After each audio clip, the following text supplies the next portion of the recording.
Biden's approval rating drops to a new low at 33%, which is lower than Trump's approval rating was after January 6th. Trump's approval rating was at 34% after January 6th. Biden's approval rating right now is worse than that, which is crazy. I mean, he sucks, but goddamn does America really hate this man. What is going on? Like, even I'm like, come on, okay, like maybe we're being a little unfair. But then I'm reminded that he is actively championing a genocide. And then I think, no, it's valid, actually. It's super valid. From my position, it's super valid. I'm still shocked that like Americans feel that way. Don't the polls matter much right now? We've seen this in the past. Absolutely. But this is a historic low. You know who history will vindicate 100%? Uncle Cenk, for constantly ringing the alarm bells. But if there's one thing he is 100% on the money on, the fact that the Democratic Party is asleep at the wheel and is allowing democracy to crumble by propping up Joe Biden and refusing to do something about Brandon's historic unpopularity.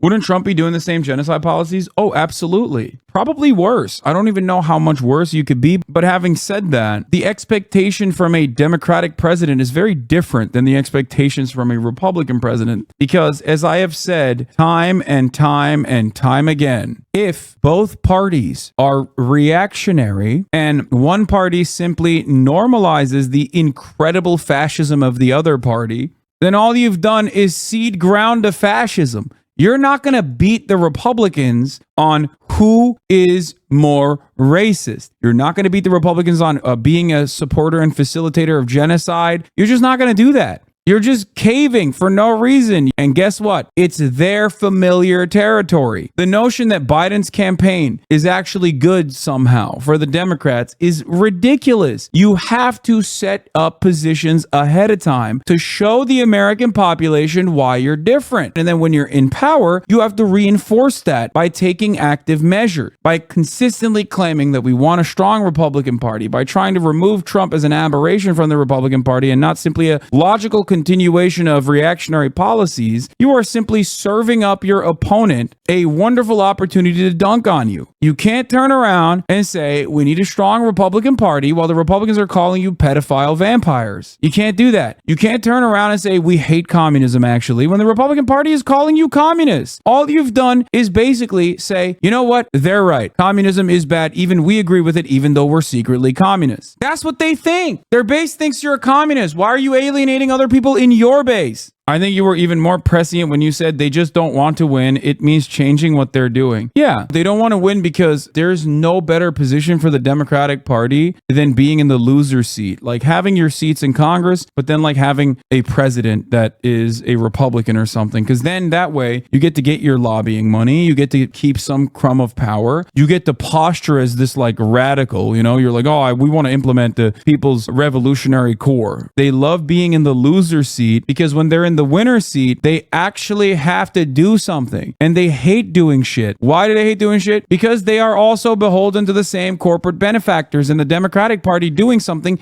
means hurting the corporate bottom line, and they don't want to do that. Republicans do not have this same fear because Republican ideology revolves around defending corporations, unconditionally so. While they're both neoliberals, Democrats at least present themselves as somehow different than the Republican Party and therefore have to act out on those desires, albeit marginally. And when they do that, well, you're hurting corporate bottom lines. You're hurting corporate profits, and that really frustrates your donors, the real people that you care about.